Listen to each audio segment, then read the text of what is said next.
आज के आयोजन में किस तरह का प्रशिक्षण दिया गया? देखिए, अभी जो है ना, इस समय किसान भाइयों के जो तालाब पर जो है स्पॉन या फ्राई स्टॉकिंग का समय चल रहा है। तो उस परिस्थिति में अभी जो मौसम है, नर्सरी तालाब का प्रबंधन का समय चल रहा है। अगर नर्सरी तालाब बढ़िया से अगर प्रबंधन हो जाता है तो पूरे साल का उनका जो है कल्चर अच्छे से हो जाता है। इसमें अभी जो हम प्रशिक्षण इनको दिए हुए हैं, तो इसमें नए तालाब का जो नर्सरी बना है उसका प्रबंधन कैसे करेंगे, पुराने तालाब जो पानी भरा उसका प्रबंधन कैसे करेंगे, उसके बारे में लोग बताए हुए हैं कि पहले अगर तालाब में सीड स्टॉक करना है तो पहले उसका पानी की जांच अच्छी तरीके से कर लें। अगर नया तालाब है और हो संभव हो कि अगर आपके पास में अगर नर्सरी तालाब सुखाए हुए हैं तो बगल से अगर कोई नया पुराना तालाब है उससे पानी आप मोटर की सहायता से भर लें, तो उसमें जाके जाली लगा दें ताकि कीड़े मकोड़े उसमें नहीं जाने पाएँ। अगर पुराना तालाब आपके पास में है तो उसकी पहले जितने भी जंगली मछलियां हैं उसमें से उसको निकाल लें, या जंगली घास है उसको साफ़ कर लें, कीड़े मकोड़े उसको साफ़ कर करके तब उसमें जो है आप स्पॉन स्टॉक करेंगे या नर्सरी तैयार करके बच्चे डालेंगे तो हमारा नर्सरी अच्छी तरीके से ग्रो करेगा। तो किस तरह का लाभ मिलेगा किसानों भाई को?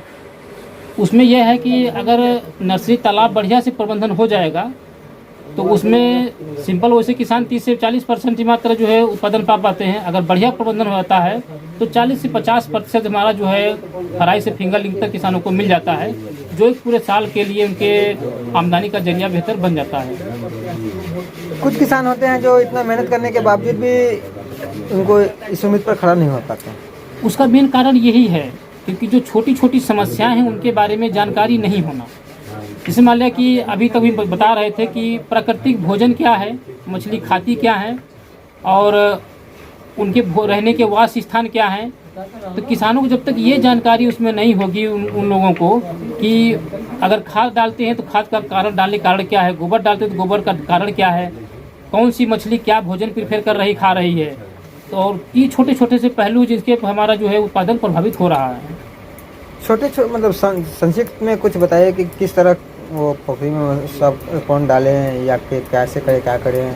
देखिए, अभी हम लोग बता रहे हैं कि तालाब में जो है मछलियां जो हमारी हैं प्राकृतिक भोजन हमारा ग्रहण करती हैं, जो पौधे ग्रुप के होते हैं और जंतु ग्रुप के उत्प्लवक हमारे होते हैं, जिनको तैयार करने के लिए हम ताजे गोबर डालते हैं, प्रयोग करते हैं या रासायनिक खाद्य प्रयोग करते हैं। तो इसमें हम ये देखते हैं कि तालाब में जो हमारा प्लैंक्टन या उत्प्लवक होते हैं उनको 2 ml जो है 50 लीटर पानी में मात्रा हमको बनाए रखना पड़ता है। अगर 50 लीटर पानी में 2 ml हमारा उत्प्लवक नहीं है तो उनको अतिरिक्त भोजन अलग से देने की आवश्यकता पड़ती है, जिसको पूरक आहार हम देते हैं।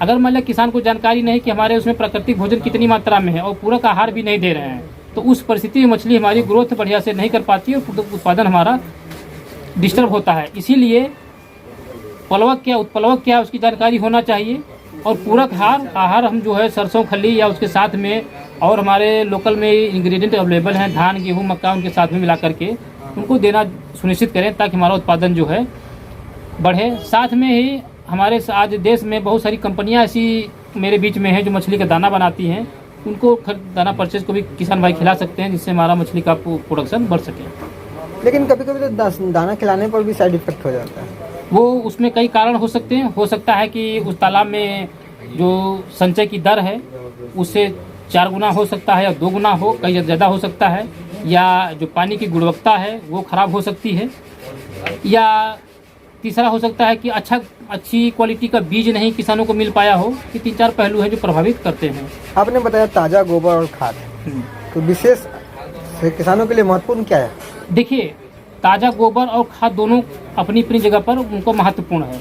महीने में 2 महीने में एक बार हमको जो है ताज़ा गोबर प्रयोग करना है। ताज़ा गोबर प्रयोग करना ये है उसमें कि सड़ा गोबर नहीं होना चाहिए। जो गाय या भैंस का गोबर हो 1 महीने से पुराना हमारा नहीं होना चाहिए उसमें।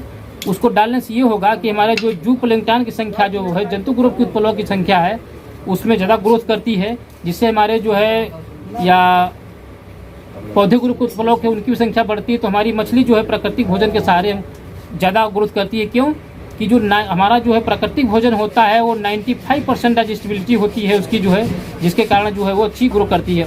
रासायनिक खेती को खाद इसलिए प्रयोग करते हैं कि मान लिया कि जब हमारा जो कार्बनिक खाद का जब हमारा असर खत्म होता है तो 1 महीने के बाद में हम जब कार्बनिक खाद रासायनिक खाद में यूरिया हो गया, DAP हो गया, पोटास हो गया, इसको मिला के हम डालते हैं तो हमारे उसके अंदर में प्राकृतिक भोजन का निर्माण तालाब में बनना चालू हो जाता है। क्या नाम है? मेरा नाम प्रकाश चंद्र है, मैं कृषि विज्ञान केंद्र से हूँ और मैं मत्स्य विशेषज्ञ हूँ।